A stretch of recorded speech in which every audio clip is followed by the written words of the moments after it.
Okay, first and foremost, please tell me that you watched me as the host of the FIFA 17 FIFA Ultimate Team Regionals. And if you didn't, what the fuck? And please tell me that you watched some games this weekend, like all of them, because it was madness. Also, before I get started with the short list, which is my top 5 hits and my top 5 shits from the weekend, let's recap my predictions from Friday, starting with El Clasico, where I said, so I think this one's gonna end 2-2. And I was right for about 10 minutes until Marcelo decided to not foul Sergio Roberto in the middle of the field to stop the counterattack and instead let the play develop, which Messi then ended up scoring. Then Barcelona won 3-2, so thanks for nothing, Marcelo. And then I had Spurs beating Chelsea. So I think Spurs wins this 3-2. And that is the last time I do that. And then I had Manchester City beating Arsenal. And City's gonna win this 2-1. Which should have happened if City could properly see out a game.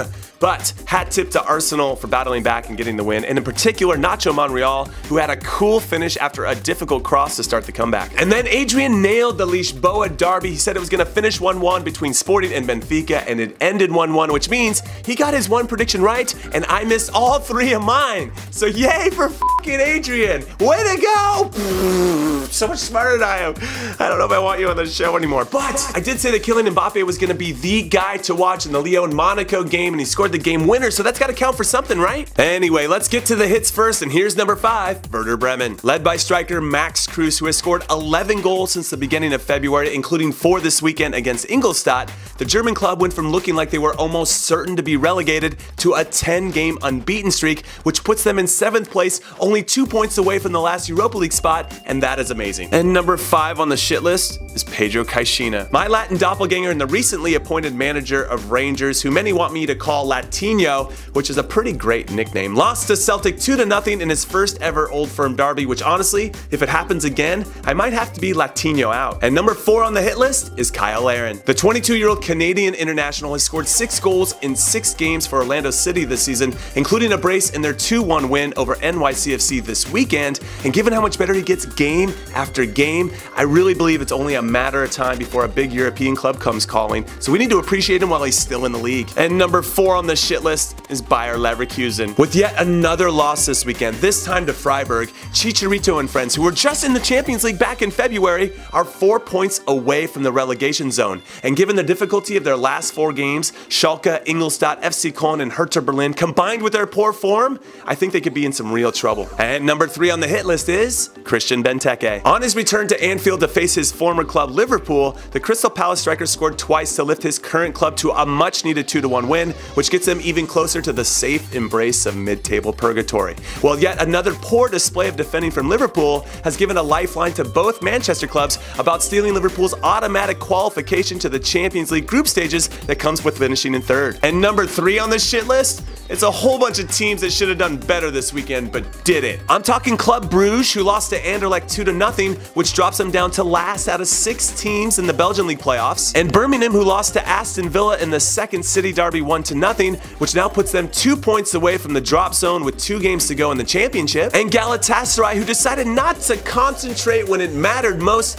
when they gave up the game winner at home to their rivals Fenerbahce in injury time to lose 1-0, and RB Leipzig, who after staking a 1-0 lead over Schalke, couldn't hold on to it and drew 1-1, which sucks for them and their 2nd place status because the team above them in first, Bayern, dropped points too. And Toluca, who lost to my Tijuana Zolos to drop 2 spots from the top of the table after Monterrey leapfrogged them as well when Monterrey beat their rivals Tigres. And Lyon, who after losing to Monaco 2-1, had to watch Bordeaux steal their spot for the Europa League with 4 games to go. And Porto, who after watching Sporting and Benfica draw 1-1, knew it was their big chance to gain some ground on Benfica at the top, since the gap is currently 3 points between the clubs, and they couldn't do it. They drew 0-0 at home with Feirense, which is unacceptable. And finally, the LA Galaxy, who got whatted 3-0 at home by the Seattle Sounders, giving the most successful club in MLS history only 2 wins out of their 7 games this season. And number 2 on the hit list is N'Golo Kante, the man who I believe should have won the PFA award for the best player in the Premier League when he was with Leicester last season instead of then teammate Riyad Mahrez, finally got his just rewards when he won it this season while leading Chelsea to a potential double. Also, can we talk about Nemanja Matic's goal against Spurs for a second, because it is